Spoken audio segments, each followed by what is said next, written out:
તો good morning guys, અમારા વ્લોગમાં તમારું સ્વાગત છે। હું છું લતા પ્રજાપતિ। તો અમે આવી ગયા છીએ અમદાવાદમાં। તો આ મારા પપ્પાનું ઘર છે। તો આપણે બટેકાનું શાક બનાવ્યું જો। તો બટેકાનું શાક ચડે છે।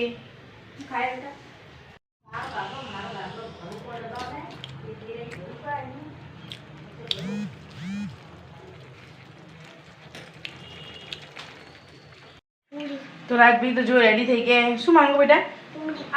પૂરી ખાવી? આપણે તો શાક બનાવી દીધું હે। અને રાજભાઈ જો કે છે રાજ, હાય ગાઈસ। શું કરે છે તું? સૂતોય? તો રાજભાઈ તો સૂતાય। તો મારા પપ્પાનું ઘર તમે જોઈ શકો છો। હવે અમે નવું રાખવાનું રેન્ટ પર, આ રેન્ટ પર જ છે। તમે હવે થોડા મોટા ઘરમાં રહેવા જતા રહીશું બહુ જલ્દી। તો જોઈ લો અમારી મમ્મીનું ગોઠવણી જુઓ ખાલી। જો આવતા મોજ ફરમાઈશો ચાલુ। પૂરી કોણ બનાવે? આજે પૂરી નહીં બનાવી। પૂરી બનાવવાનું કે ભાઈ? તો પૂરીની ફરમાઈશ અમે પૂરી કરીએ છીએ। તો તેલ ગરમ કરવા મૂકી દીધું હોય। તો ચલો પૂરી બનાવી દઈએ। અહીંયા આવીને નાટક કરવાનું ચાલુ થઈ જાય। બોલો, એમ નાટક નહીં કરતો ને અહીંયા આવે ને નાટક એને ચાલુ થઈ જાય પૂરી કરવાનું। હવે પૂરી બનાવવી પડશે। બોલો, બટેકાનું શાક ખબર પડી ગઈ ને એટલા માટે પૂરી માંગી, નકર ના માંગે। તો હવે ચલો ફટાફટ પૂરી બની દઈએ।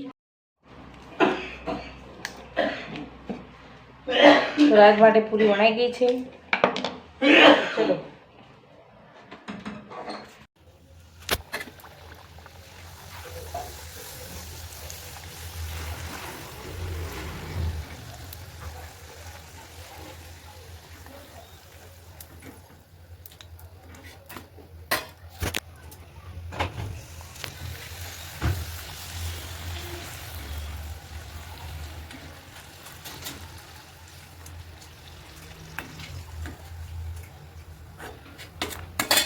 तो राजभाई માટે પૂરી બનાવી દીધી। તો હવે ચલો રાજભાઈને આપી દઈએ।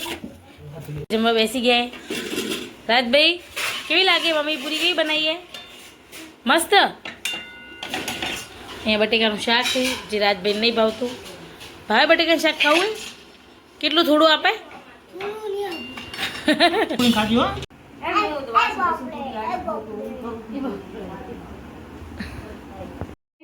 બપોરે આપણે સૂઈ ગયા હતા તો હવે ઉઠી ગયા છીએ।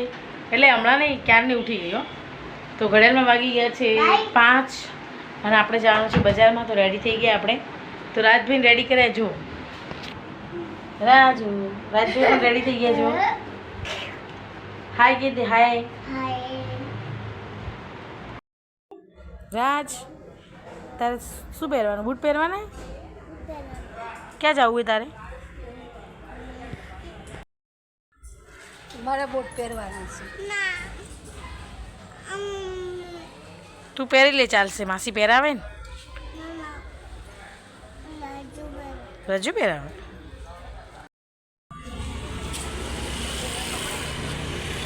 ગાઈસ અમે ખરીદી કરવા માટે નીકળી ગયા છીએ। રાજભાઈ જો રાજો।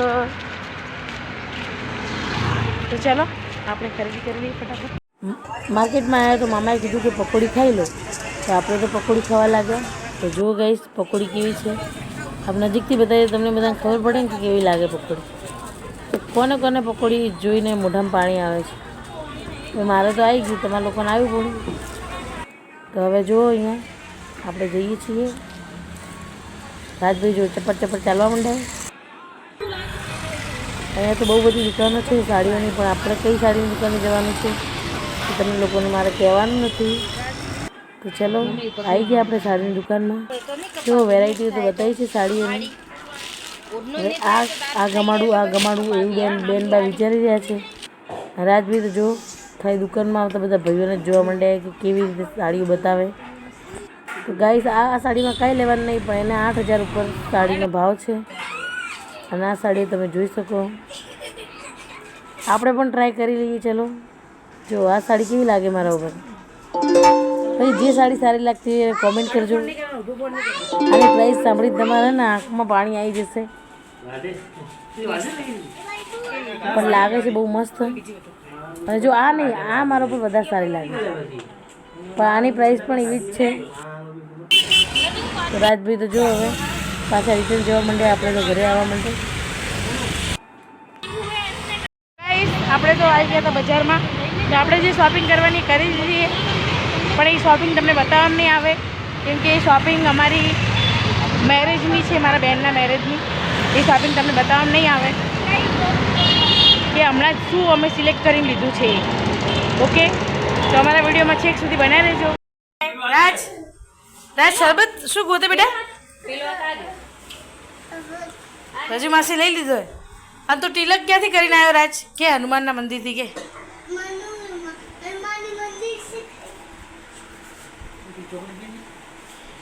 યાર એ શરબત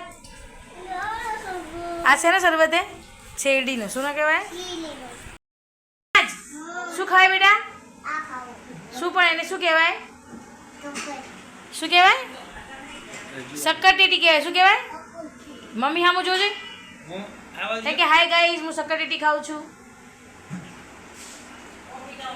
આપણે તો આવી ગયા ઘરે. અને રાજભાઈ તો શું ખાતા હતા ખબર ને? આપણને એક શક્કરટેટીનો ટુકડો એ નહીં આલ્યો. જો હું શું ખાઉં શક્કરટેટી, બહુ મીઠી છે, પણ ગામડા જેવી ના હોય. હા ભાઈ. તો સાંજે રાજભાઈ તો મસ્તી ચડી ગયા છે, જોઈ શકો તમે. તો અમારા વિડીયો તમને ગમે તો લાઈક, શેર અને સબસ્ક્રાઈબ કરજો.